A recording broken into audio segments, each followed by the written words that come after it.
Don't touch that X, SMITE fans. The Wardens versus the Valkyries is coming up right now. That's right, coming up right now. In fact, as we jump into it, it's Gore, it's Trelly, and it's set 3 of the day. And the last one today, Trelly, to see who tomorrow will start off taking on the Weavers and potentially get their chance to take a shot at the Sages, to potentially earn their chance at the Roll Stars LAN in just a couple of weeks. Come in and play, have some fun, mix and matched with quite a few other players and pros alike.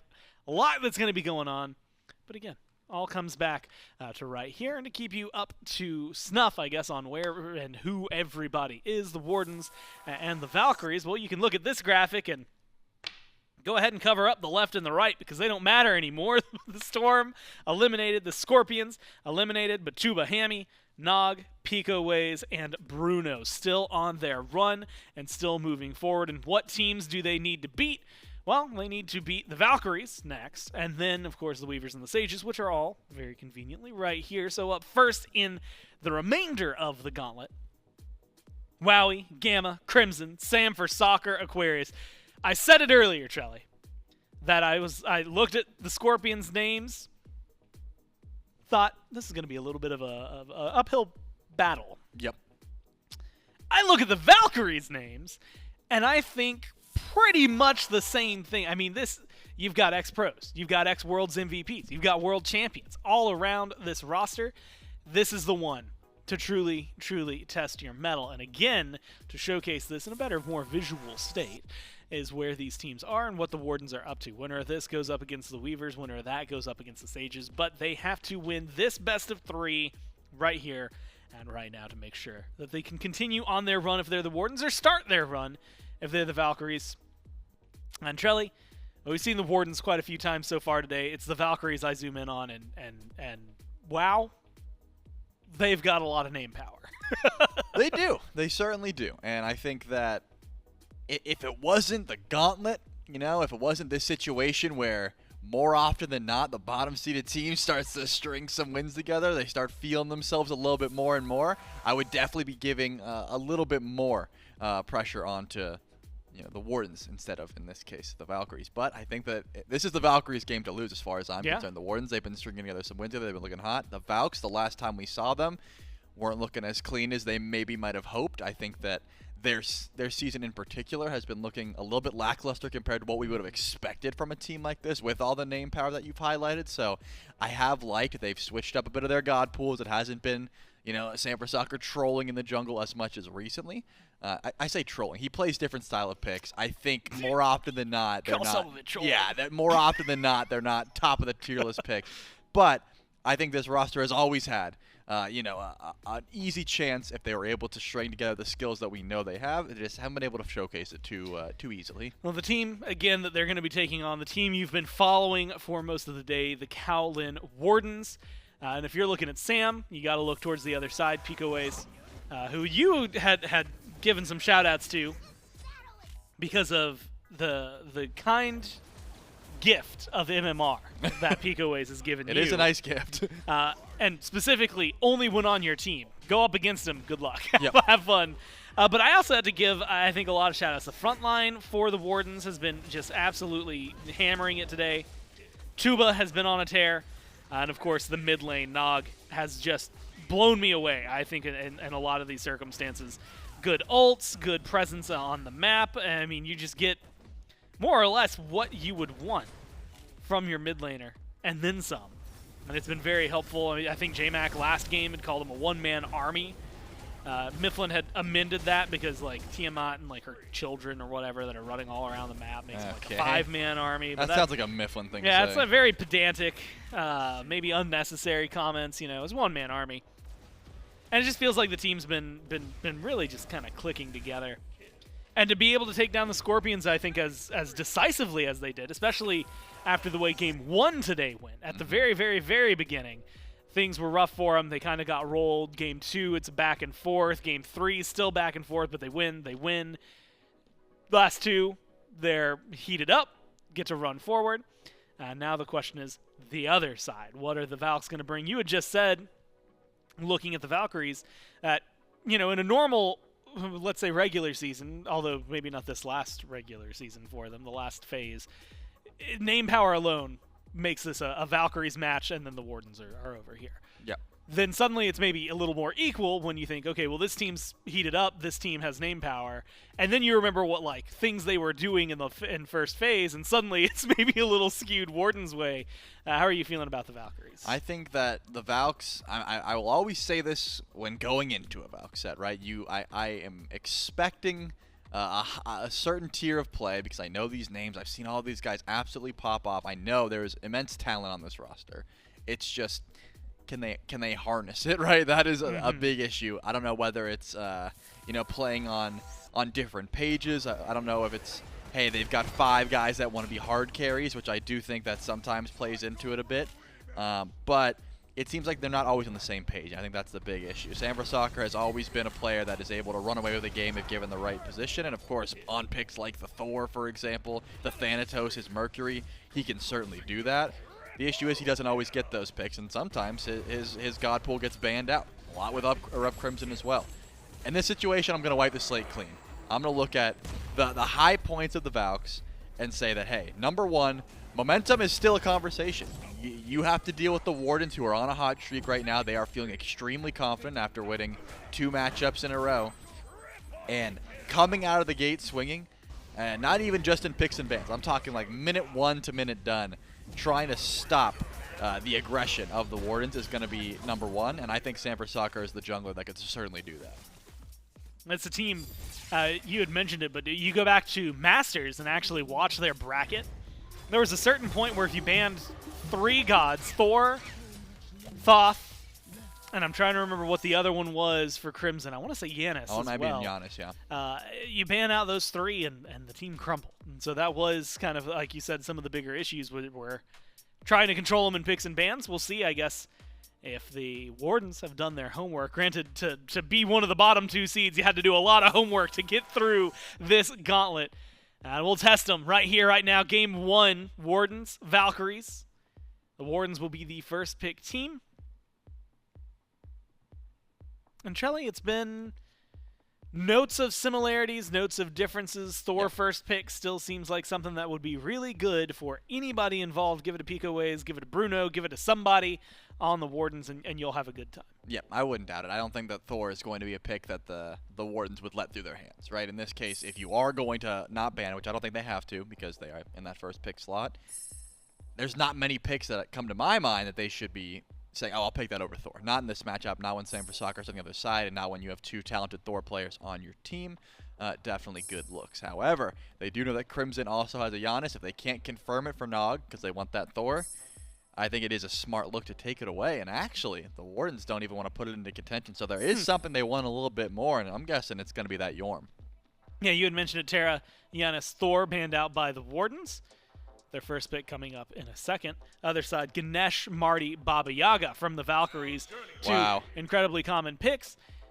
Flashbacks to what we saw. The only game they've lost today was the first pick Sun Wukong.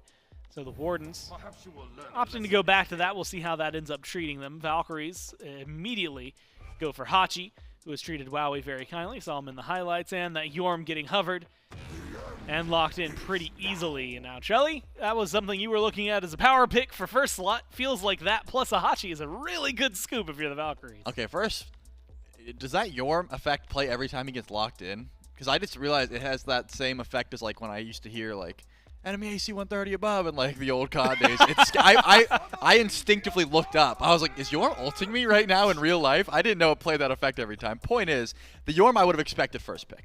We've seen the Wukong almost every single game. It's definitely strong. It just doesn't seem like it's controlling the entirety of the map. So we'll have to see which solo laner is able to get more value out of either the Wukong or the Jormungandr. However, the Xbalanque has been scary, man. Tubahh has been on point. This god, it should not be getting into his hands as much as it has been, but the Valkyries, in my mind, have a pretty good answer to it. The Kuzenbo, tick damage, resetting his dash, resetting the Nene. Xbalanque has a ton of that, so it's a very annoying matchup to try and deal with. You have so much tick damage that's going to be constantly resetting the shell spikes. The Valkyries knew exactly what was coming here. Kali, Raven, Discordia, and Ratatoskr. Those are the final 4 bans. It all belongs to And the Tiamat locked in this time, taken away from the Wardens, in for the Valkyries, and specifically for Crimson. We'll get to see how well that ends up working out over there. Mid lane still being looked at, and now locked in Ra. Something that, if you jump to the SPL level, gets banned away specifically from Binihue. Of all people, he's the one who demands that ban as of late. That's going to be locked into play here for the Wardens alongside of Susano. Last pick, maybe something spicy coming up for the Valkyries, but something Sam nonetheless. And it is going to be the Thanatos, one that I like to remember pretty specifically for Season 7, his triple-double that Sam was able to put up. Maybe we'll get to see another one, maybe we won't, but it's always a fun time when he's on the Thana. Yep, Sam has always liked this pick. Whether it's good, whether it's bad, doesn't matter to him. He just knows how to play the early game with it, and he knows how to find those kills. However, the Ra is a bit of a question mark for me, not in a bad way. I think that Ra still is fantastic in the meta, but remember, you have to be on point, and in my mind, there's not that much easy setup for it. Of course, the Horus is going to provide plenty. A good stun, a good knock-up, the Searing Pain's going to come through. Susano could also be there, but it's all about keeping your mages alive as of recently, and think about the picks Nog's been going to, the Tiamat, the Giannis, things that are very mobile, things that can get around the walls and that can build so much tank stats. We'll have to see if Ra is able to stay in that same level of safety. Well, the only way that we can find out is by going into game. That's right, it'll be game 1, Wardens, Valkyries, step 1 in a best of 3 to figure out who will move forward, fight the Weavers. You'll be sticking around with myself and Trelly, and of course joining us as we jump into game is going to be Doug. And as we go through this set, I think we're going to be in for some very fun games of Smite. Oh, we're Warden's favorers now. The chat has learned more. They've started voting. Well, hold on. Wardens did get an 89% vote in their favor earlier. Right, but I'm just saying, like, they keep facing higher and higher seeds, and they're still scary. And unfortunately for Tubahh, Gamma walks up and actually takes the first purple buff. They won't be hitting level 2 for a little bit now. Great pressure from the turtle, and Gamma has put Wowy in a favorable position so early on in this matchup. But the chat, they're feeling the gauntlet, and oh no, Tubahh. That's what I was talking about. Did not hit level 2, and unfortunately, Gamma's got Blink. That's an easy first blood heading over towards Wowy. Well, as you were saying, it was going to be a difficult lane for Tubahh. I think that just got harder overall, losing that life. This matchup is so annoying. 2-1. I mean, it's an annoying matchup, and now you are down 2 levels. You haven't hit level 2. Wowy just hit 3. Experience needed desperately on the left-hand side of the map. Right-hand side, we're already seeing Aqua be a little bit of a bully. Sam sitting over there as well. Meanwhile, Picoways is in mid. Keeping my eye on the Thanatos, looking for a little bit more. Goes for the blink. There's the silence, the death scythe, the damage. They need a little more, but not able to get it. Bruno barely gets to walk out of that one. The cooldown buff, an easy pickup for the Valkyries. Yeah, needed that extra auto attack hit in the chain. Would have been able to confirm the kill with a little bit of help from Aqua, but decided not to grab the tower, or dive the tower rather. Definitely a smart call. And see, I highlighted it earlier during picks and bans, but Tubahh does not have a good time up against Gamma at all because all of your abilities do tick damage. Everything that has to do with peeling yourself from Kuzenbo is going to hit him very little and also give him an extra dash. So you get pushed twice through a wave, you're dead. You get hit by 2 Nenes, that slow is just so annoying. And now Tubah's behind. I think last hitting minions, getting your gilded procs, and staying close to tower is where Tubah's going to be for quite some time, unless, of course, Picoways comes over and actually gives him some pressure, gives him a little bit of safety. It's just not a fun time. Bruno, you escaped it once, can you escape it twice? No ult for the Wukong. Oxform gets some distance.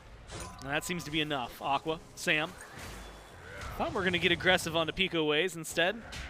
Go ahead and fall back to their own blue buff.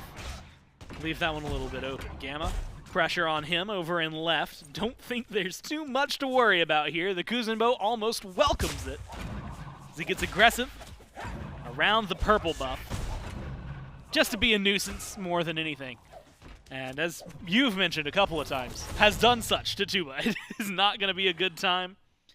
Even steals a little Chester away. And those are fighting words, as far as I'm concerned. Stealing Chesters? Taking Chester is, you know. Or do you mean like the nays, the no, of course not. And thank you for doing it as loud as you possibly could. It could have just been a. Hey. Dude, you can't do that voice and not go loud. It's it's physically impossible. No, for me. and I appreciate. I should have pulled the mic back though. Yeah, that's smart. That would have been a good call. I appreciate it first and Thanks, foremost man. because you stayed in character. But no, stealing Chester is definitely fighting words. A good rotation from Nog. There's a beautiful snipe onto Gamma, but one dash comes through. There was some cooldown reset, and it looks like that's enough to make sure Gamma gets out scot-free. But Picoways was close by. Got into a little bit of a scuffle with Sam for Soccer. You know, no one is going to die in this regard, but the Valkyries are pulling ahead already. Only one kill. This is not all just a first blood. There is plenty of farm in their pocket. Bruno. Somersault Cloud, savior. One more time, man. It just feels like the pressure is on right now for the Wardens. They've been doing really well. You had mentioned their early game and how strong it had been. And I think what we're seeing right now is what the Valkyries are doing to stop it. I mean, and rightfully so. Only the first blood, but that only first blood was super early and put Tubahh at the time behind, still in gold behind, but experience at least has been able to balance some things out. Crimson no mana, Ooh. but has a tower, so it's not the world's end. And he can back up no problem. Sam has shown up now twice on right, once on left. You have to imagine Bruno needs to be careful over here. Blue buffs are going to be spawning in. Third time is usually the charm, so Sam, his presence on the right side of the map has to be a little frightening, especially with no ward coverage. Charlie doesn't seem like they're going to be going too aggressive. Instead, it is the Wardens, again, trying to bully Crimson. Just unable to get the ball rolling. Not yet. And it's odd because, again, Crimson is going for this late game style build. We've seen it already today where you go for the Tablet of Destinies, you get the Conduit Gem. You just want items that proc extra damage, and you want to stack them up as quickly as possible. So Crimson wants poke, but he's not really trying to scrap if it's not coming easily. Plenty of damage towards Picoways, but the up-down, Sam's got to hit it, and he finds the execute. I mean, sometimes it's just that simple. Stays aggressive as well. Silence onto Nog. Does not have the cooldown just yet to keep things going to the There we snipe go. From the raw, perfectly shot, takes out Sam and puts the Wardens on the board. I hate to say it, but Sam definitely had blink there. There was an avenue out from that kill, and he did not go for it. He was hoping it missed. Tubahh is hoping this ult goes away, and it doesn't. Gamma puts him in the dishwalker, slams it shut, and Tubahh even beads. He thought he was going to be able to dash away Gore, but he could not make it. Hámmy, for the second time this game, left alone in lane, watching, as there's nothing you can do about it except get pressured. Aqua's still being a little bit of a bully over in right as well. It's just been good for the Valks. And that one kill, that return kill on the Sam feels great, Trelly, but losing your carry twice does not. And I think that is the balancing point as of right now. Tubahh, poor Tubahh. Just needs survivability and some farm. Nothing too crazy happening. Sam has ult again, though. Anytime that execute is within range, you've got to be really worried about the hovering death. I'm wanting to see, because we've seen a lot of fighting, right? There's been Sam for Soccer looking for ganks over and right, trying to find Bruno. Hasn't been successful yet, but I think Sam has been looking for 1v1s more than anything. He just wants to find someone he can scrap with. Picoways doesn't have beats. If you're able to connect damage onto Susano and put him into combat, you're able to find that 1v1 potential. Picoways has been on the right side of the map looking to try and find a gank onto Aquarius. That doesn't seem easy to me. You could just go into the World Serpent, and that's exactly what happens. Forces the ultimate. The question is, does he come back, right? Does Picoways go for a second gank? Does he look for the blue buff invade off that pressure? Second gank? He might even go for a tower dive. Tries. Aquarius dodges a lot of the damage. Teleport still available for Picoways. Bruno Who's tanking? holding up as much as he can. Tanks the tower. Picoways comes in. Ult there. Damage. Good kill found. Wardens able to do exactly what they want Successfully dive that tower, no problem. Set it up 2-3. But Trelly, here's the devastating blow. 2,500 gold. All in favor of the Valkyries right now. Gamma playing deep, doesn't seem to care. Sam, he's causing trouble, and it's putting that trouble on to Tubahh. Doesn't have to go for the ult, doesn't care about the kill, just cares about the pressure. Purple buff. Invaded. Lights off. Autos. Almost enough from Wowy. Blink? Nope. That's the question. No blink, no time. Tubahh gets off, maybe. You lose your purple buff, you get a lot of pressure put on your tower, and that might still be scot-free. I mean, Sam had ult and blink. He just didn't want to die. The tower was the call. I mean, he had every opportunity to go for a kill there on a Tubahh, just decided against it. Not necessarily a terrible call. When you're up this much gold, you don't have to make risky plays like that.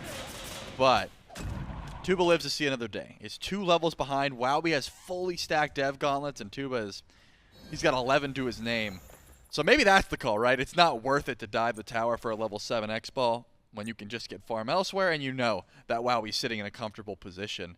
I mean, look at the difference between the farm of the Kaolin Wardens of the duo lane and ErupTCrimson, who is sitting at level 12. Almost double the XP, and it's the same as nnog, right? This Ra has that same level of farm. The duo lane has been relatively starved so far this early game, pre-10 minutes. It has not been easy.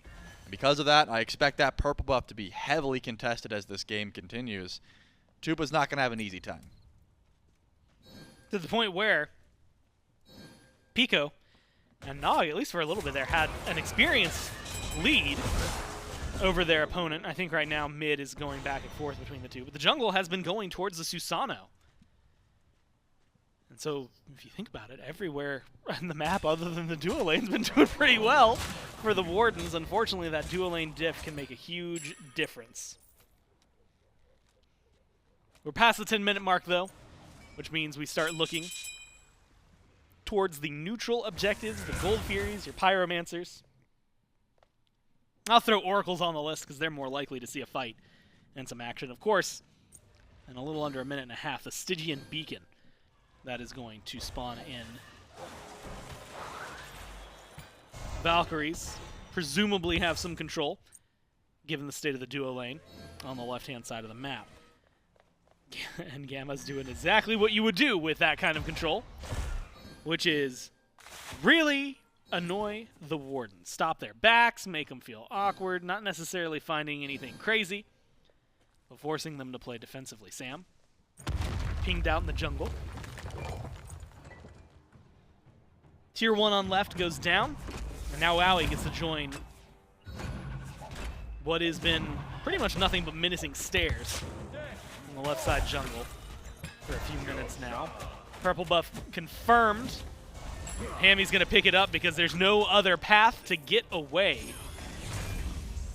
Beacon's going to open soon, and Trelly right now, I mean, with the state of the duo lane, I don't know if the Wardens really want to get involved. I mean, they couldn't even step up for purple buff. They were able to confirm it in this case, but it's still scary stuff. So I don't think the Beacon is a place that the Wardens are going to try and fight if they have an option. Of course, if they're forced into it, that's one thing. But Tubahh's underneath tier 2. Hámmy is sort of rotating around, green busting pretty far back. In my mind, this is something that goes down for relative free, especially if the Soul lane is rotated. You don't want to deal with a Jormungandr in this close quarters, but Bruno has no problem. He's going to Tiger form in. And the Wardens are here now. They're trying to get as much percentage as they can before the rest of the Valkyries show up, but teleport comes through, and here's the Jorm.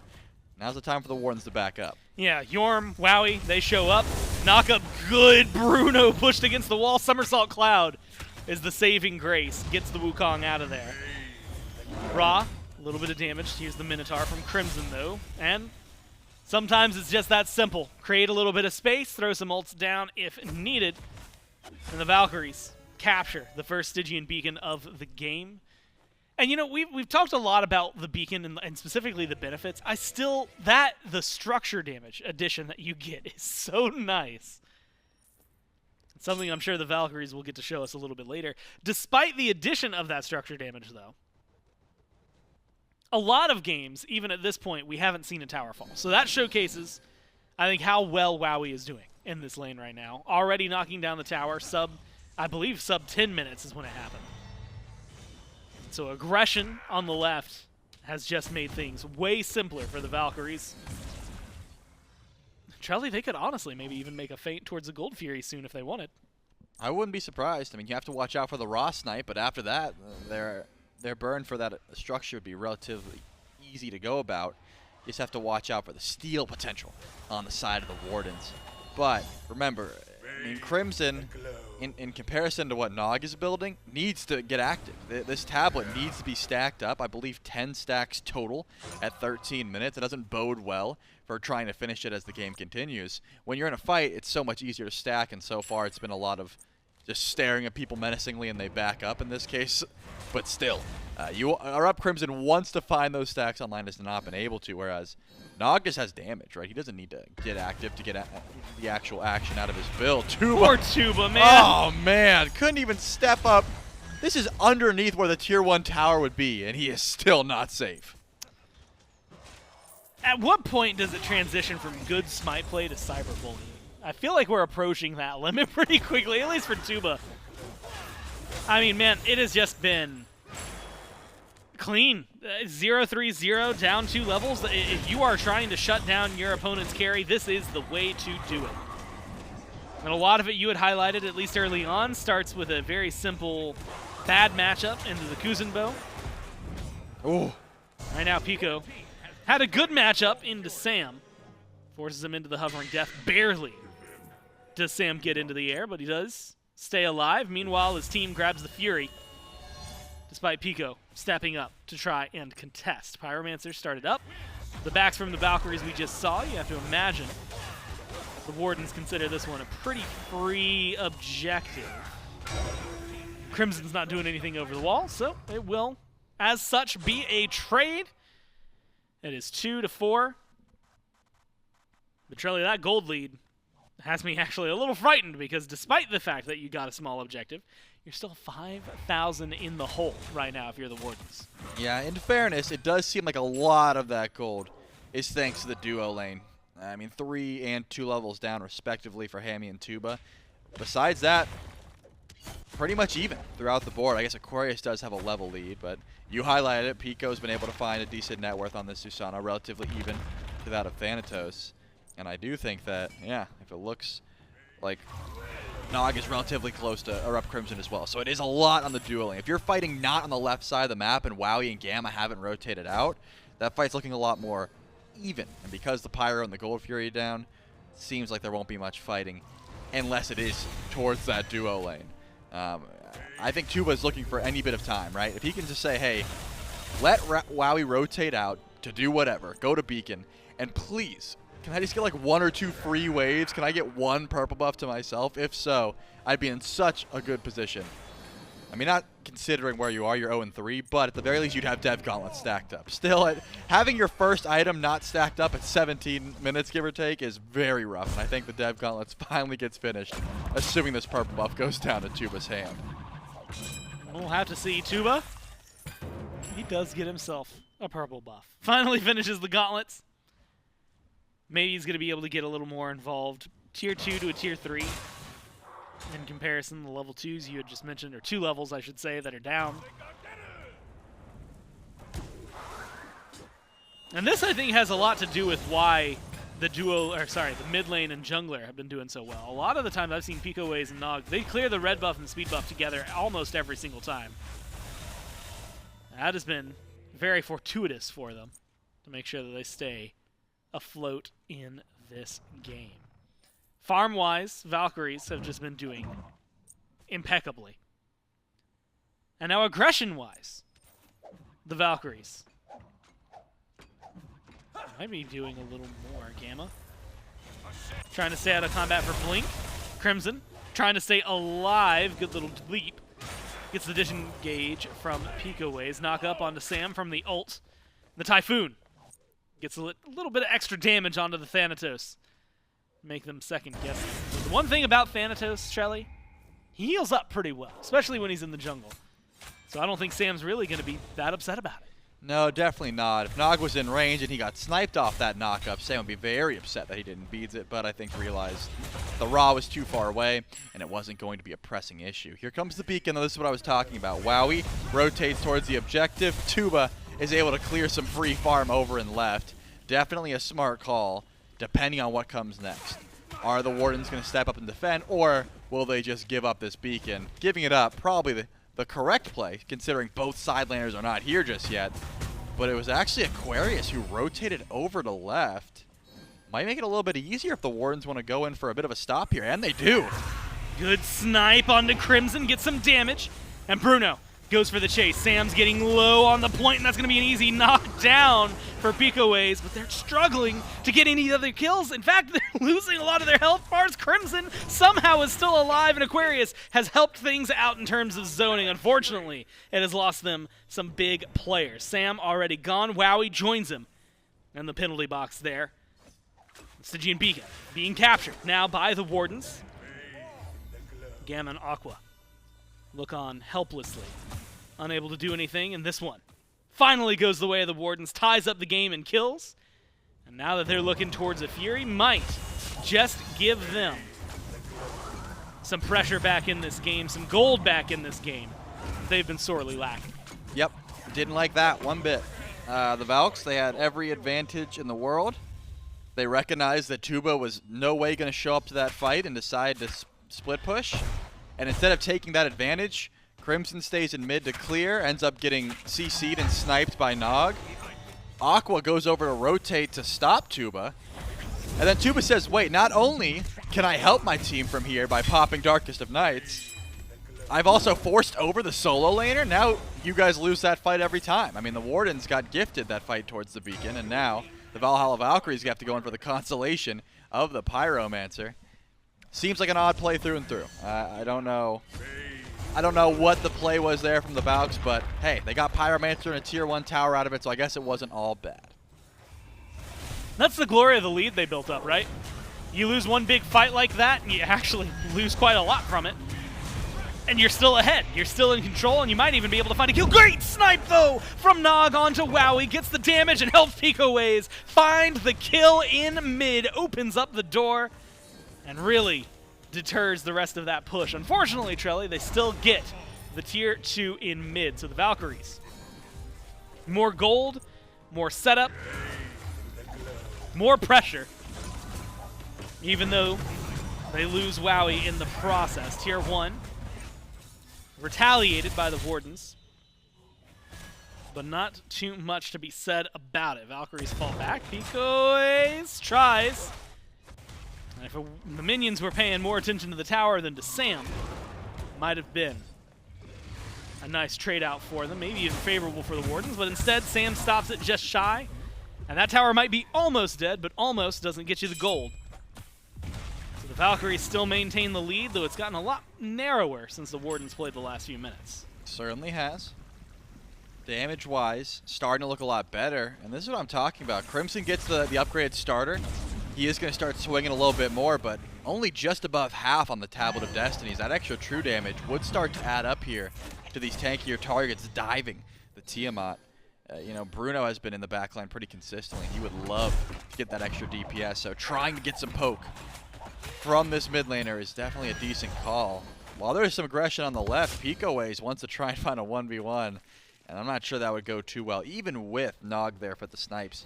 I mean, Crimson's got the Breastplate of Valor and the Gem of Focus. It's very difficult to try and 1v1 a Tiamat until you're actually full build Susano, so I think a smart call that it wasn't forced. More so just sitting around. That gold fairy will spawn in a bit. Maybe that's the next time we see an actual scrap. A true 5v5 situation, but for now, split pushing, not a terrible idea. So Aqua and Bruno still over on the right side of the map.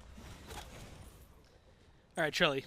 Every time we see him actually hold that thought, nnog in trouble, in mid, and not much a Raw can do about it. Sam, simple and clean, gets the kill. Now Picoways, not much to do for disengage. Great knockups, great control, and there's the execute for the double. The Thanatos puts his mark on the game. Now the team turns towards mid. Exposed Phoenix, pressures there, minion wave with him. They're going to go ahead and start this onslaught. No Fire Giant taken just yet. This is just the good old-fashioned way to push down the base. Need a little bit of extra damage. Wowy comes in. Wowy gets the autos. And now a push back on to Hámmy. Puts him in the ground. Aquarius finds it simply. And the Valkyries back away with a massive set of wins. And that makes complete sense to me. This is what I was talking about in picks and bans, right? The reason that picks like Raw aren't that highly contested in this meta. Yeah, they're great if they're left alone. If they're left to free cast, those snipes, massive. Nog wasn't even out of position, so to speak. Just gets pushed once, loses those beats, and then the dive comes through, and Xbalanque is able to help confirm that kill. I mean, this Raw pick needs to be dealt with, and I think the Valkyries made that distinction. They said, hey, this Raw is doing so much damage, and really we're not able to get to the back line. Let's just go for Raw first. And they find it. Nog has to watch the positioning from here on out, but you lose a mid-Phoenix off of that? Very difficult to try and deal with.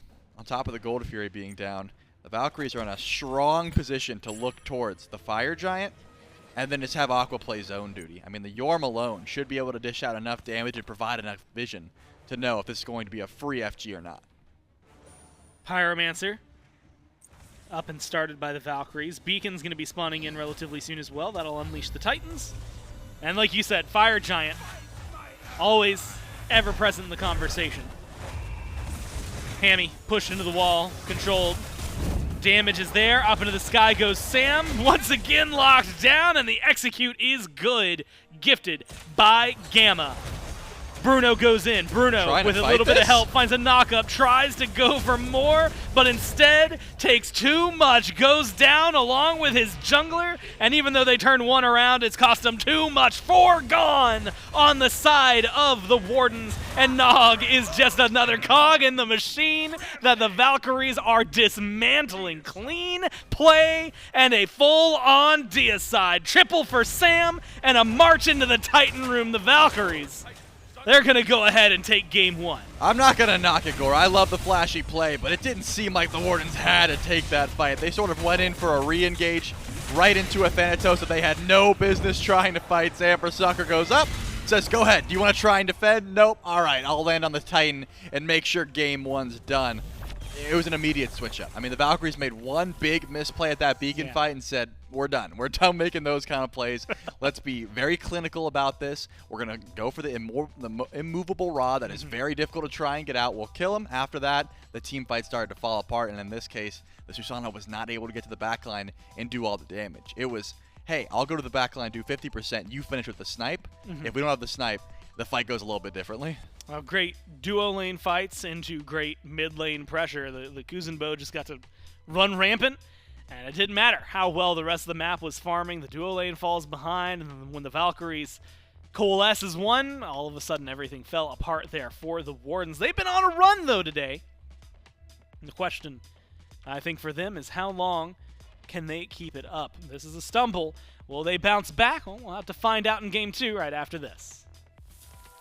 It's a 1-0 lead after a great game from the Valkyries. And Trelly, I know what you're thinking. How can you play, and you at home maybe, as great as the Valkyries did? Well, it has something to do with that commercial you just saw. It's getting yourself your own little dosage of Baron's Brew out there. It's fantastic. It's a good little energy boost for you. And, of course, it is going to taste delicious.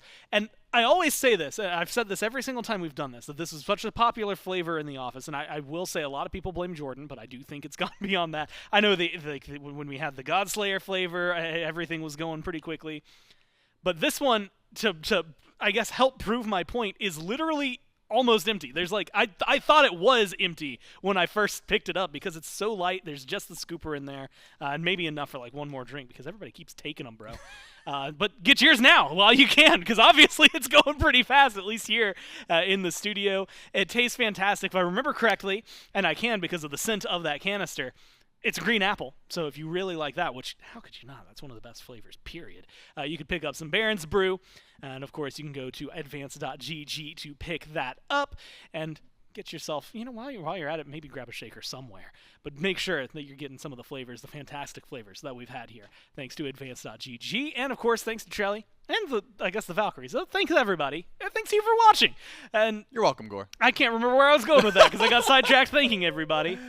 It's a good place to be. Lost in thanks. Lost in thanks. And being thankful. I assume you were going to say something about how the Valkyries started off great. Thank them for a great win. Had a little bit of a stumble.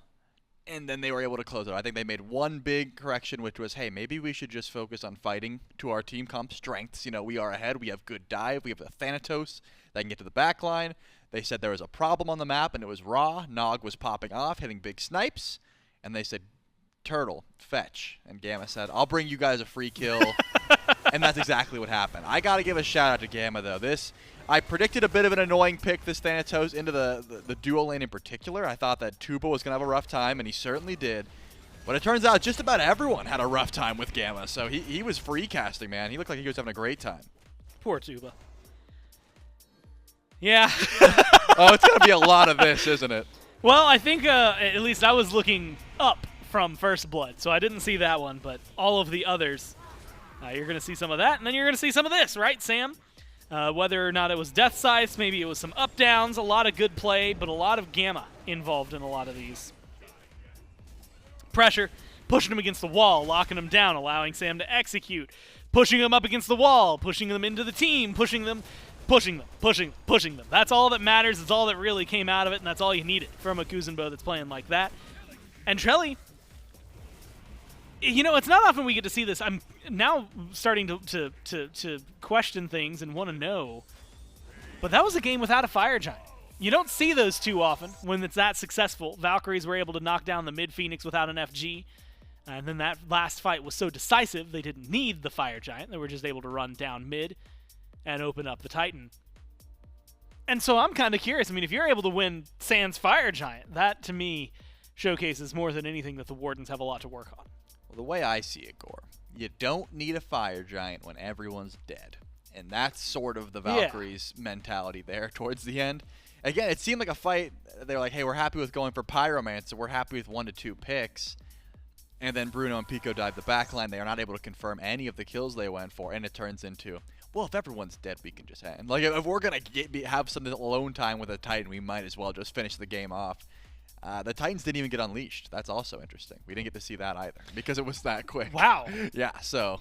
I remember saying the beacon was spawning in soon. It didn't even occur to me that we never even got the opportunity to discuss not ending the game for the Valkyries because the Titan wasn't there. They just killed it that quick. Baffling. And they're going to try to do it again here in Game 2. And that is exactly what the case is. Wardens fighting for their tournament life. They've had 4 really good games, and then 2 games they'd probably rather mark from the record. And right now they need to win 2 back-to-back to move on in the Gauntlet to tomorrow. The Valkyries will stand in their way, and the Valkyries only need 1 of those wins to do so now. So we'll see what kind of adaptations they make. Terra gets banned out alongside the Yanis, which, admittedly, given what we were talking about coming into this, makes a lot of sense. If you're not going to lock it in for your guy, make sure the other dude doesn't get it. Ganesh, Marty on the other side. Baba Yaga's been a pretty popular ban, and something that I expect probably more so from the Valkyries here. The Thor gets banned out by the Wardens. Last time it was a Sun Wukong. Trelly, what you feeling? I don't think that it should be the Wukong because, again, this is what I thought last time. Then I got scared at the Yorm noise. It seems like this is a more polarizing pick. It gives you a little bit more control. It has that same level of safety but does more damage more often than not. And sure, you can give over the Wukong to the Valkyries, but has it really been that game-changing? I think Bruno has a fantastic Sun Wukong, but is it enough to warrant, losing other picks for? I'm saying no, and it looks like the Wardens didn't agree with me in Game 1, but this time around, they are more so inclined to believe it. The question now becomes, do you go back to the Susano? Is that something you value? Or the set, which I think has been a pretty strong pick for just about anyone who's been able to get their hands on it. So I do like this switch up from the Wardens, whether that goes mid or over to the jungle. Not really my concern. I think that it plays fine regardless, but that level of dive is what the Wardens needed to change up, and already with the Yorm and the set, and of course throw the Maui in there, they've got a lot more of that now. The Wukong does get locked in, though, still for the Valkyries. Hachi and Atlas locked in alongside it. So very different in terms of style of play, but very still annoying from the Valkyries, I think, especially when it comes down to the way Gamma plays the Atlas.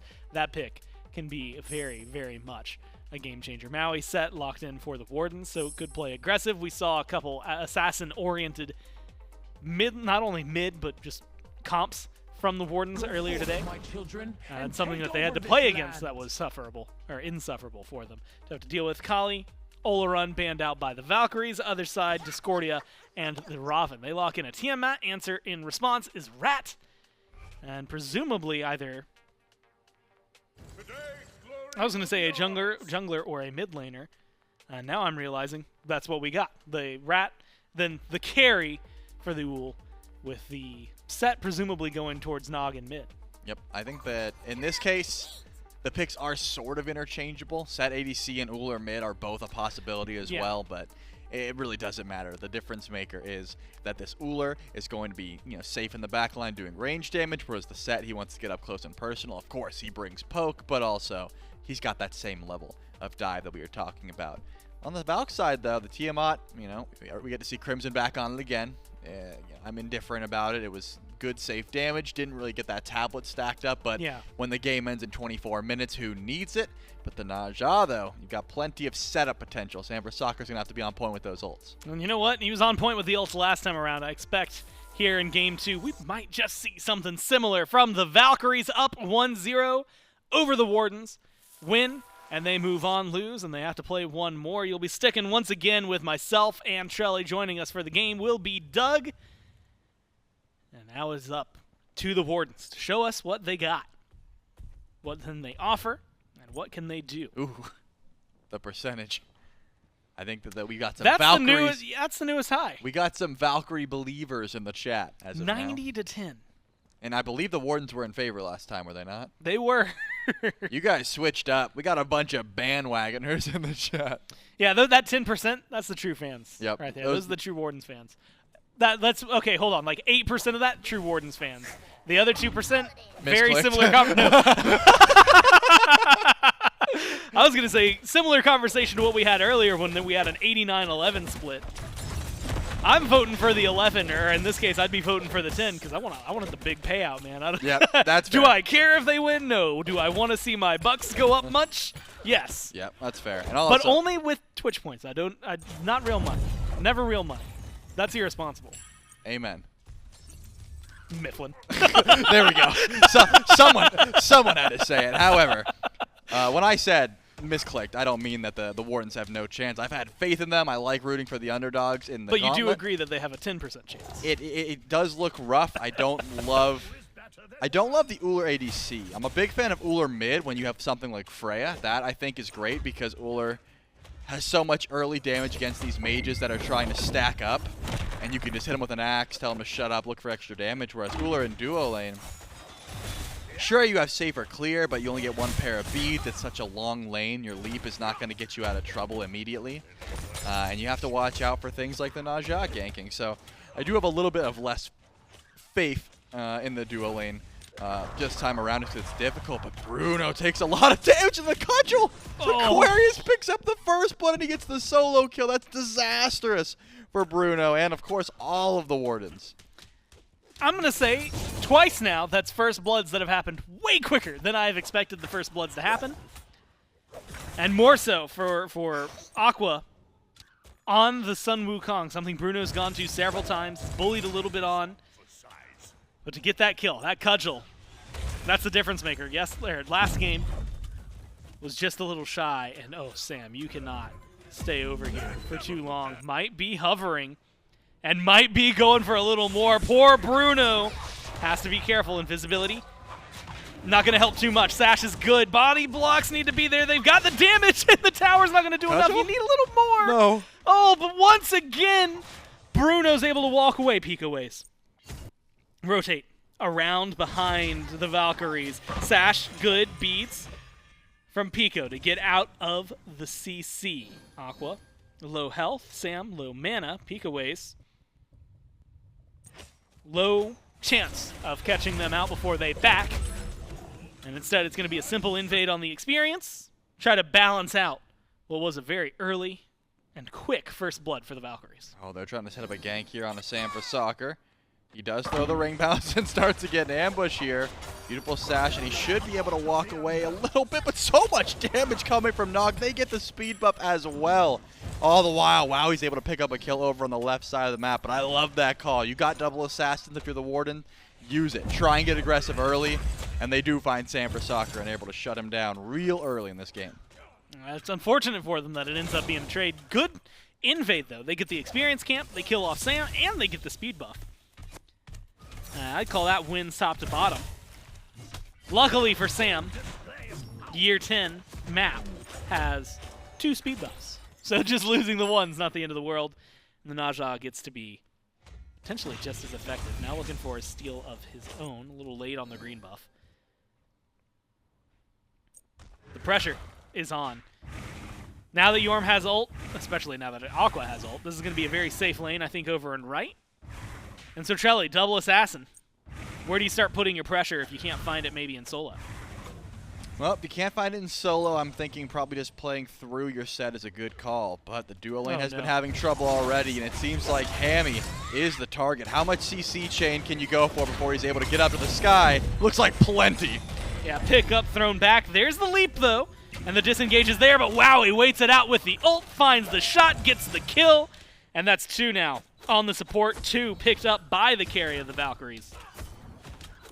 And poor Tubahh, but in a completely different direction this time around. Not a lot of pressure in the lane for the Ullr. And not much you can do, low health, low mana, other than try and farm and hope for the best. Well, the Valkyries continue to dominate your lane. And now, you gotta play the same style of game you just played, where you were behind, your purple buffs are being invaded, you don't really have a pressure over in duo. Tubah's in for a rough couple of minutes here. Doesn't mean the end of the world. Ullr can full clear the wave if you get online. It just takes a bit, right? You need that transcendence. You need some ability damage. Pico makes a lot of damage there from Crimson, and Xbalanque says, no way, you're fighting us for these mid camps. They're able to confirm those with relative ease. I think that Xbalanque always has some decent targets, though. Does go in for the sash underneath the tower. Doesn't quite have Windfire wheels available, but gotta look out for those targets that don't have the beads, right? Forget about Jorm, it's never gonna happen. You can't hit him with Windfire wheels. But Pico, Nog, and Tubahh, all of those beads available. Forcing those might be a smart call. But once again, Xbalanque's speed buff getting invaded. This is interesting, and not like he can do much about it. Has to go for a confirmation, and here comes Picoways evading at the speed buff. Well, there's going to be the sash. There's the Windfire That's a wheels wall. for some disengage, but right into the wall. Has to play carefully. Goes to the tier 2 and finds it. Might have the disengage. Successful save on the speed buff by the team as well. Valkyries maintain it. Force the Wardens to fall back. Trelly, that honestly should have gone way worse for them than it did. Able to secure their own buff and get Sam out of there. Impressive from the Valkyries to keep things from getting maybe a little skewed in the jungle. Man, I'm amazed at, given how the Valkyries have been playing. I mean, he hit the wall. I thought he was dead. Yeah, Sam is still finding a way to get bullied here. It's just that speed buff that is constantly being looked at. Gamma realizes there's probably some action coming his way. I'm thinking, wow, he might have to let Gamma go on this one. A lot of damage coming through for the Atlas, and actually Hámmy takes some good damage. Here comes Xbalanque. Now you have a little bit of a bonus. There's the slow, there's the kill, and now the ult immediately adds on a little bit more. Yeah, take Gamma every single time. We're gonna find 3 double for Wowy, 1 for Sam, and one of the best rotations we've gotten to see this Gauntlet from the jungler on the Valkyrie. I mean, and not to mention, Gamma goes crazy there. That's a 1 versus 3. massive pull. Drops the pull. Ends up using the big suck on top of his ultimate to get all 3 of them. I mean, almost kills Hámmy in the process. Then comes Xbalanque. Then comes Wowy. And they're able to follow up. Pico went up into the sky, immediately back down. Realized there's no way he's able to find a 1v1 versus Xbalanque. Not in this climate. And has to back up. Pressure on the left side. The map's looking good, though. Gold Fury might be coming soon if the Valhalla Valkyries keep up this pace. I mean, at this point, 6-2. And similar to last game, the gold lead is the one that secretly, well, maybe not so secretly this time around, climbs up 2,200, 1,500 experience in favor of the Valkyries. 7.5 into the game. Gamma. A pretty big loop around onto Tubahh. Finds the pull. Not quite. No, stunned out. Gets it the second time, though. Throws him towards Wowy. Now, a little bit more of a balance. Tubahh has taken a lot of poke. Doesn't seem like they're going to be able to commit too heavily to this. Wowy's still waiting for the ult. And I think things are going to be a little more relaxed. No beads used either. And so Tubahh, calm under pressure. He certainly was. I'm surprised he even got picked up there. I thought he was just going to jump away. But I guess he recognized Wowy didn't have enough damage and trusted Hámmy to peel him out if need be. I mean, your beads are just so important. Sometimes it's even worth it if you think you're going to die regardless to hold on to him, because if you don't, Samprasakker's going to come by and gank you again, even if you do beat. So definitely a smart call there by Tubahh to hold on to him. Gets out just fine, but Picoways is nearby. This rat wants to get aggressive. Whether it's on to Gamma or Wowy doesn't really matter. I lied. It's none of those. It's the shield buff. That is what Pico wanted. Did not want to get aggressive in the slightest. So I'm guessing the Kaolin Wardens have sworn off fighting at least for a little bit. They are able to at least scoop that one up. I thought for a second there Gamma maybe had thrown over the wall and picked it up. But Trelly, we find ourselves in, I'm not going to call it a stalemate. It's the Valkyries want to fight. The Wardens haven't been letting them too much. Good pickup though. And again, Tubahh maybe trusting that there's not enough damage, but here comes Sam. Use the Maui bubble to get away. Beads get used early. Sam misses the sash though. Great jump from Tubahh. Gets the disengage. Now Windfire wheels onto Hámmy up to the air. And the damage comes down. Waiting with Wowy. Waiting with the damage. And another kill. 5-0-1 for the carry on the Valkyries. And 4 of those are onto Hámmy.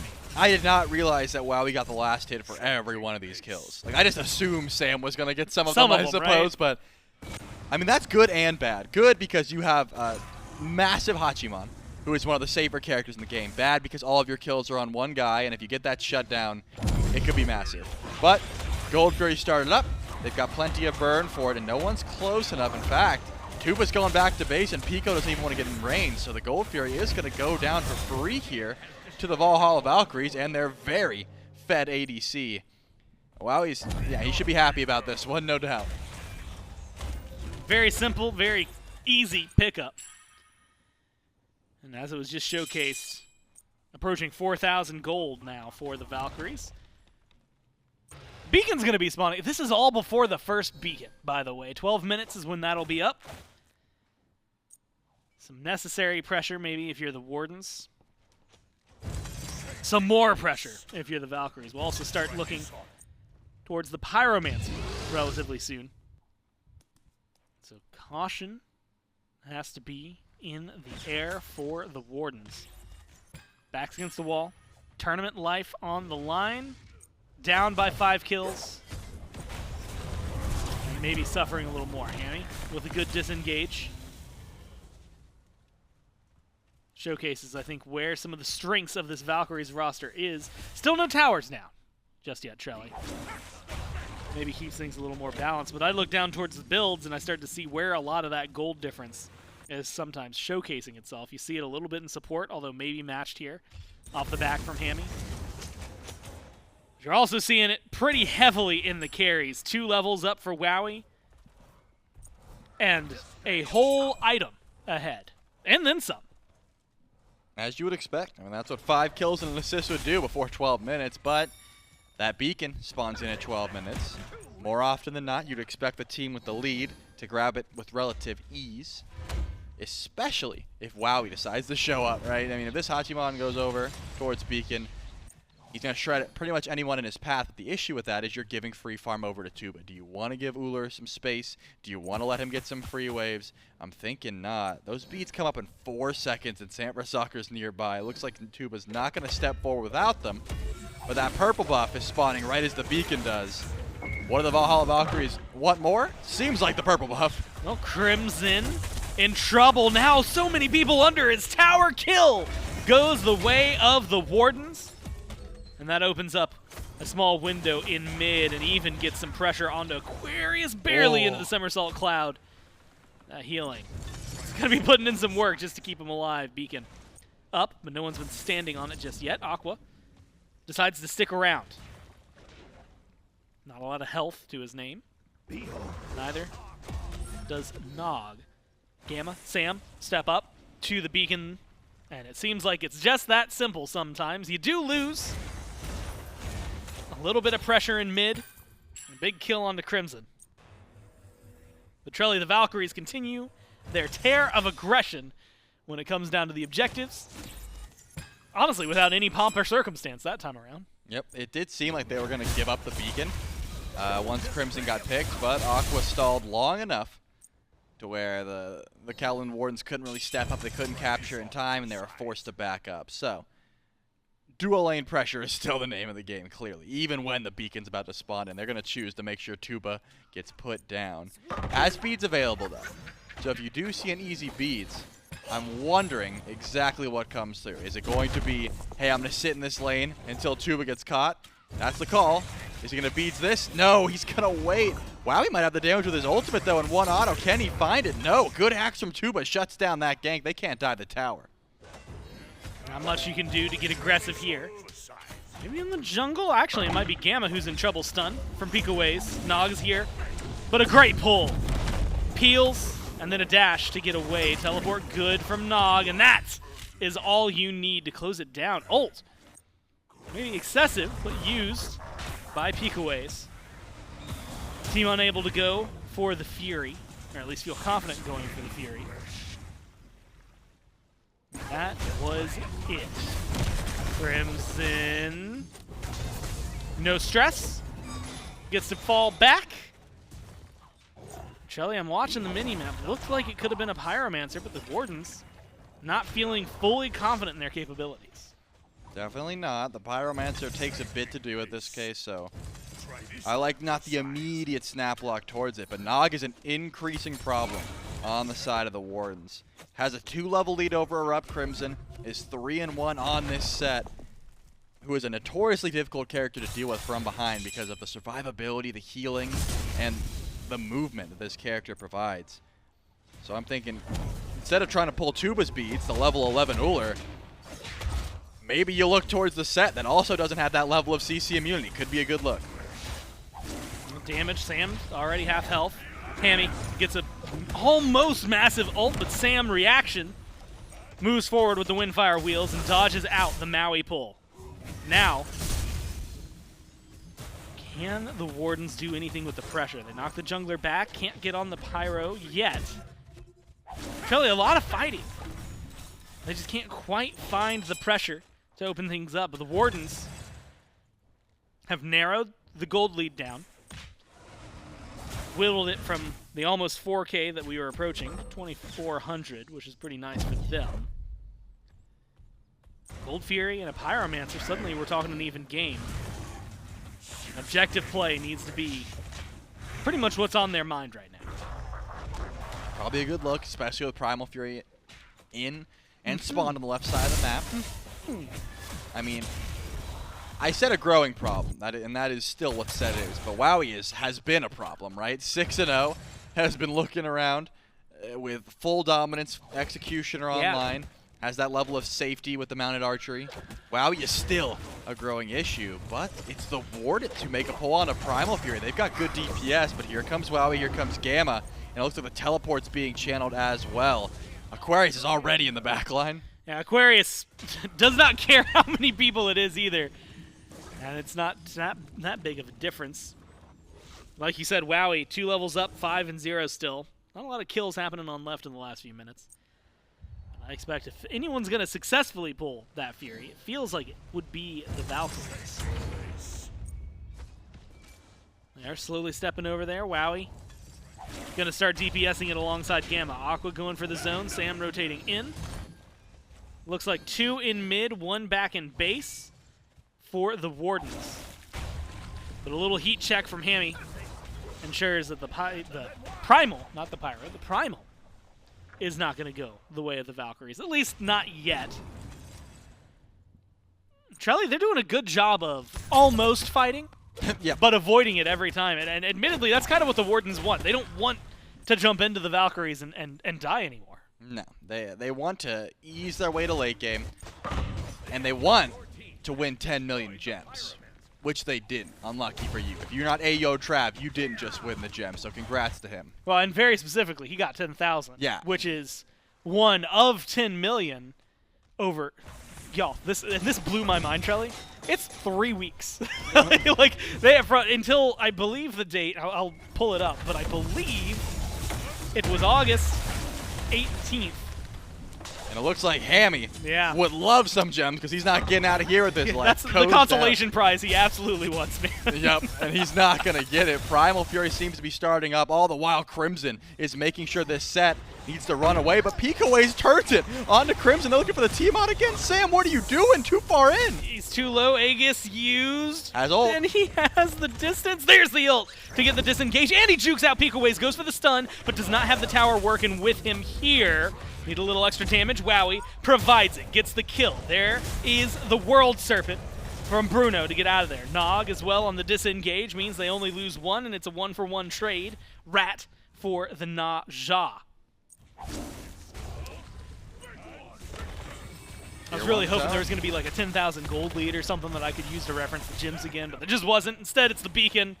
It's available to capture. It looks like it's pretty easily captured here by the Valkyries. And that's 2 in the pocket for the small cost of a tier 1 tower. Truly, the effort that the Valkyries have put in to balance out the Warden's aggression in those little fights has only done so much to keep them in the lead. It's starting to get even under the 2K mark. The Wardens, they were in a pretty big hole early on, but they've been slowly climbing out of it, and honestly, to the point where 20 minutes in, 2,000 gold is just not as much. The biggest thing you're seeing is still the 2-level gap. 1 for Wowy, but also 1 for Nog right now. A lot of stress, and in mid specifically, I mean, you said the set is becoming a problem. And while Wowy has been a problem, set at level 19 is a little more frightening too. Seems like it, and I think that's the big reason is the Valkyries are getting kills, but not onto these key targets. Not on the Pico, not onto Nog. They were able to kill Pico there underneath the tower, but they're the ones who are doing the majority of the damage here, and of course Bruno as well. It's been all on to Hámmy, right? This Maui is level 12. Killing him is nice if you can do it for free, but when you have to use so much to confirm that kill, it's just not going to be a good look. Pico goes up into the sky. How much follow-up do you have, though? Well, not as much as you would like. You need a little more autos. Not able to kill the rat off before it gets in the air. Jump is in. Now they're looking for some CC. Ring toss should be coming up relatively soon. Pull back from Gamma. Isn't going to get the full grab. There's the ring toss. There's the island pull from Hámmy. And yeah, it's met with a sash, but the damage is too good from the Warden. Sam once again taken down. Everyone on the Wardens able to successfully disengage. Shelly, they come in. The fight maybe isn't what they wanted at the beginning, but they end it in a very emphatic way with a solid kill onto the Valkyries jungler. Yep, shouts out to Tubahh. Had to hit that ranged arrow or else he wouldn't have been able to. It did not seem like the hail of arrows would have been able to confirm it, but he claims it and no one else could have reached. So Tubahh comes in massive there, getting that kill on a Sam for soccer. But that was my issue, right? This nnog is a pickup where you take someone to the sky with Windfire Wheels and there needs to be burst damage on the ground. I mean, Crimson used almost the whole Tiamat kit and still could not find a kill. They just were not able to burn through this target. Now the Primal Fury started up. Kaolin Wardens get it. Once again, you're killing Hámmy. He's 0-6. It does not matter. Nope. The Fury goes down, and the Valkyries are not loving that trade. Yeah, Hámmy, and I want to be clear up front, I mean this in a very respectful way, is a useless kill.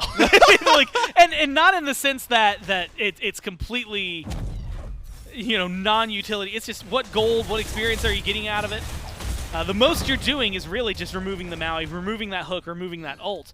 But killing Hámmy for something like a Fury, just not worthwhile, or not as worthwhile for the Valkyries when you're on the losing trade of that. Getting a Pyromancer. Again, another kill that at this point, or another objective at this point that is maybe needed. Try and shovel themselves back into the lead. Meanwhile, I think it needs to be pointed out. 7-0-2 for Wowy. 9 out of 10 affected kills. Pretty damn good showcasing for the carry. But they need something a little more, right? I mean, 7-0-2, Trelly, that feels great. You had mentioned it. You've got all your kills on one guy, though. That can be a little frightening. But I'm going to double down on it as well and say that 7-0-2 doesn't mean too much if your team's not able to find a very convincing win. And so far, I haven't seen a very convincing win from the Valkyries in about 10 minutes. Yeah, it's not going to be the end of the world. unless Wowy dies. If Wowy dies, I might be calling time of death, just because he seems to be the only one who's holding this team afloat so far. Of course, Aquarius is doing fantastic. 1-0, level 20, all good things. But the dive has been an issue, right? And nnog uses the ultimate there, tries to dive ErupTCrimson, does not find a relic. Looks like that's going to be the end of the aggression in mid lane. There is really no structure to go for here. It's not like you want to group up for the tower. The tier 1's already gone. Primal, Pyromancer already done as well. So it's only Fire Giant or try and find a pick with this nnog ultimate. And that's what Sanfrecsokr's been doing, right? Just throwing out some sashes, trying to see what'll stick. Hasn't found anything recently besides that pickup onto Picoways, and it did not net a kill. The burst damage, unless Wowy's around, is not there. 24 minutes in. Stygian Beacon is going to spawn in soon. 1,600 gold separating the teams in favor of the Valkyries. Fury, Primal will be the next one that spawns. A couple minutes away for that. Same thing for the Pyro. A couple minutes away for that. Runic Bomb in Sam's inventory. And Trelly, that's about all we've got right now for these teams. Picoways maybe looking for something big. Wowy was pinged out a couple of times. Will take care of a ward. The hook from Hámmy, a little wide, not going to connect onto Crimson or to Wowy. Feels like maybe a fight could break out, but the Wardens don't want it. So my eyes immediately go down to where builds are at, and specifically how things are going to float around this beacon. Wowy's holding it.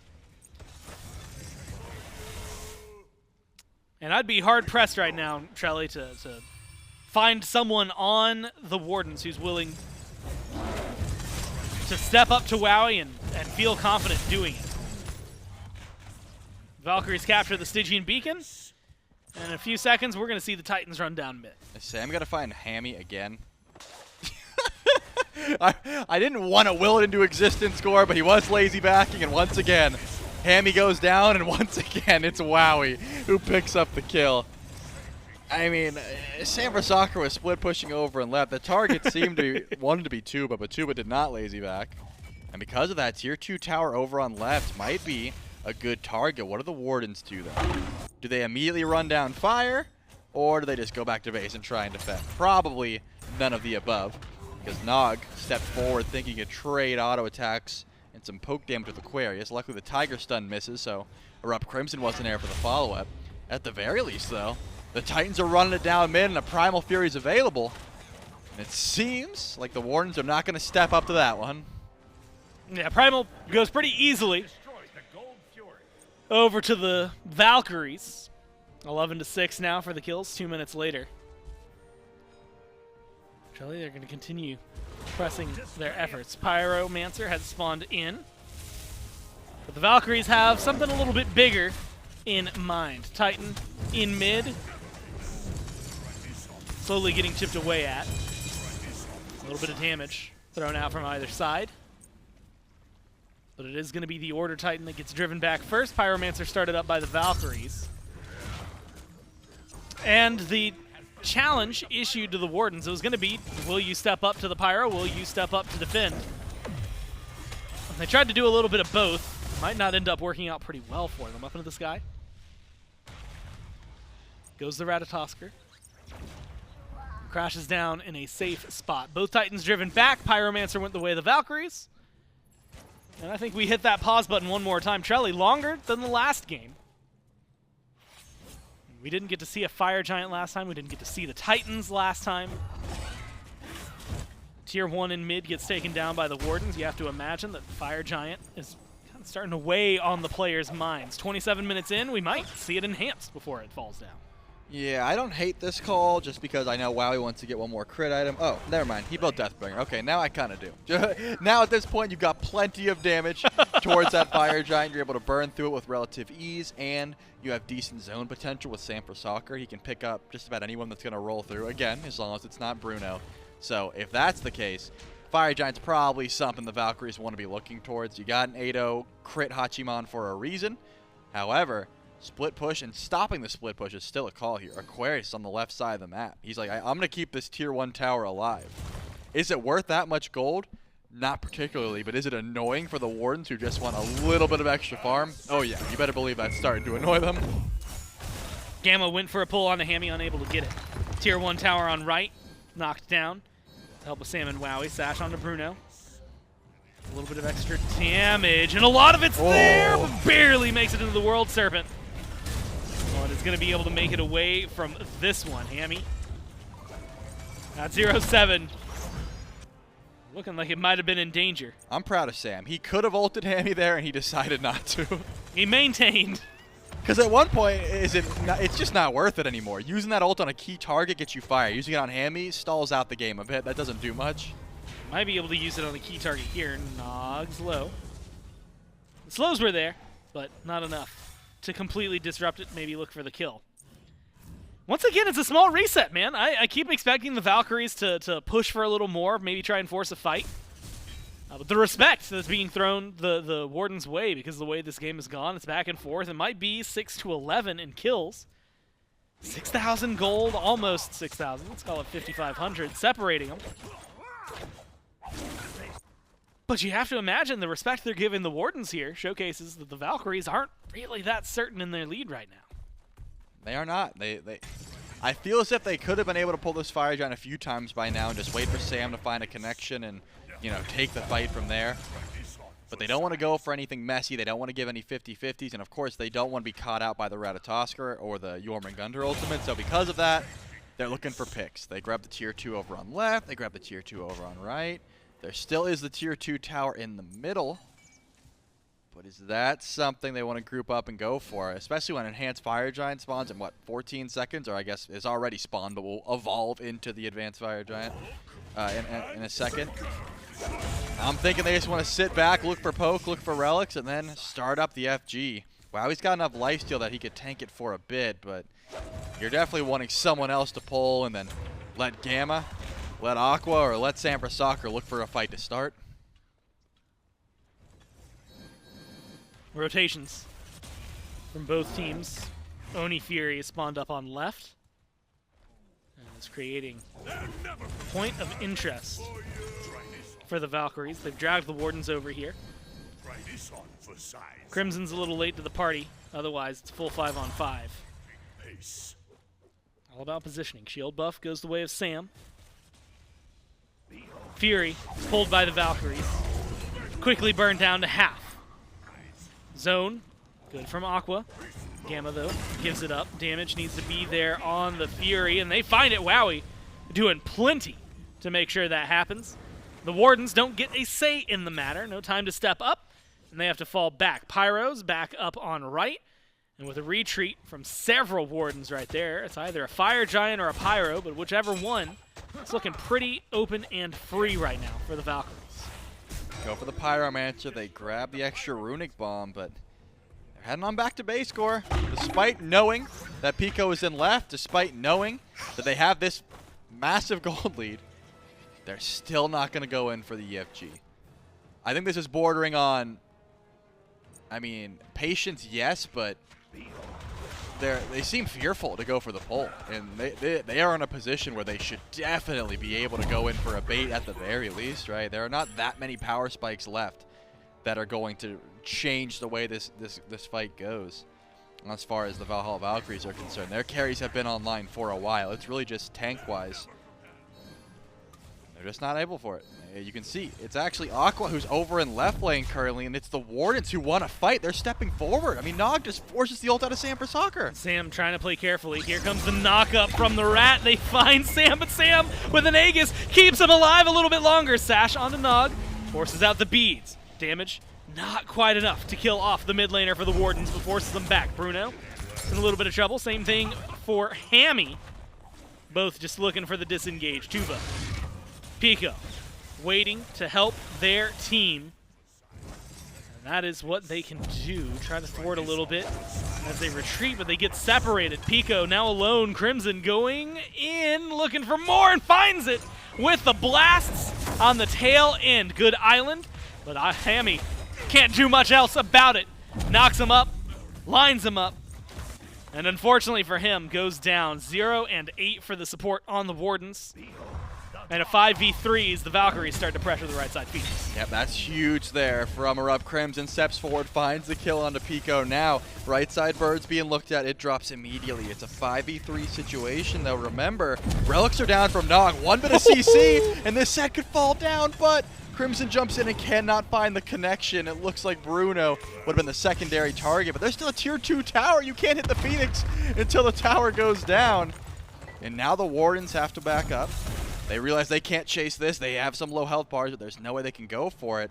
And the Valkyries, I thought maybe would go towards the Fire Giant, but they're just going to back up too. I thought the same thing, maybe a back and teleport in, someone to tank it for Wowy. You've got the damage, you've got the DPS, and it's enhanced. But alas, no one's going to be there. In fact, a little check from Nog makes sure not only is no one there, but you don't have anything to worry about right now if you're the Wardens. That's not entirely true. Fire minions on right, causing a little bit of trouble. You've lost all of your towers now at this point. And a 34-minute game means things can get a little dangerous. You heat checked the Fire Giant earlier, now finally started by the Valkyries. Dropped the minute they caught wind and sight. 3 of the Wardens in the jungle. Instead looking for a pick instead of the full 5-on-5. Don't want a 50-50. Nog doesn't have relics though. Sam for Soccer finds 1 sash. This Fire Giant could be broken wide open. Who's going to go for the flank is the question. Right now, ErupTCrimson's by himself in mid lane, sending the Tiamat Lizards down mid. Definitely a smart call. You already have fire minions, but Aqua steps up. Wow! Takes a lot of damage, forced into the somersault cloud. Got to be more careful. Walking into an axe of Tubahh could be disastrous here. Gets a small shield, goes for the disengage, avoids Pico as well. Crimson might be in a little bit of trouble though. Good leap, avoids the stun from the Maui. Island not going to get the pull. That's going to be a lot of utility from Hámmy. Down. Retreat now from the Wardens being called as the Valkyrie surge forward. Now a big win gets you the Fire Giant. Small win might still get you the Fire Giant. We'll see what they can find. Hámmy locked down. Poor Hámmy. Nothing you can do about it. 0 and 9. The Valkyries have set their target, and they found a Maui. Gone for 50 seconds. Jump in from Pico. Pico surrounded. Pico doing some good damage, but just not enough to kill off 5. Instead, it's a double for Aquarius, running it down on right with minions.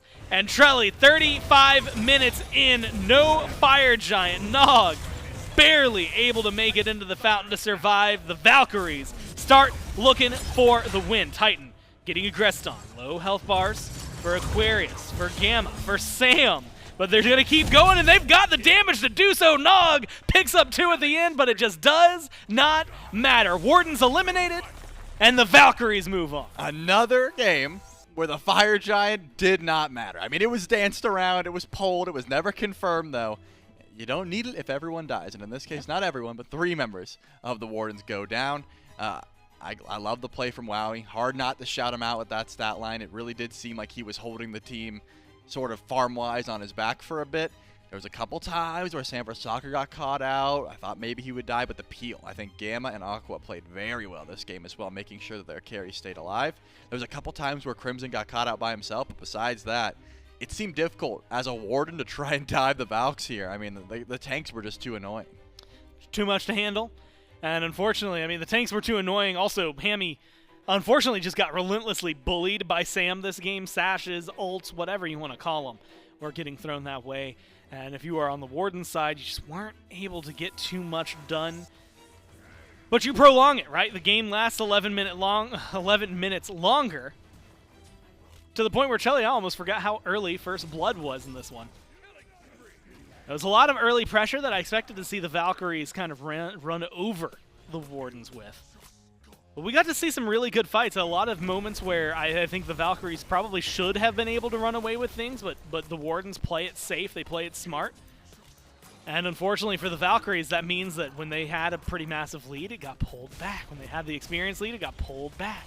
And suddenly they were in a position where they weren't as dominating anymore. They had to dance around the Fire Giant for 15 minutes because they couldn't quite find that edge that gave them the win until the end. Yeah, I stand by that they definitely should have been able to end a bit earlier. But I think that's, number one, thanks to a little bit of timidness, and number 2, because the Wardens were playing a very aggressive game despite being behind a bit.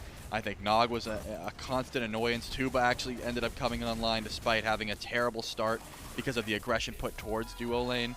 And of course, Pico was annoying. He didn't do much damage, but he had that ultimate and plenty of CDR to say, hey, I could go up into the air and I could stop your Fire Giant call at any moment, and because of that, you have to watch out for me. Even though I'm not going to solo anyone in the backline, even though I'm not going to do massive DPS with this build, I'm going to be an annoyance. So you have to try and deal with me or find a way around it. And I think that's the reason the Valks were playing a bit back, saying, hey, we can't just go for a pull yet. Maybe we wait for EFG. Maybe we wait for Wowy to get full build. Those are the kind of things that you could tell were on their mind. 2 undying players, but the assist column speaks a lot, right? 3-0-2, Aqua gets involved pretty late in the game.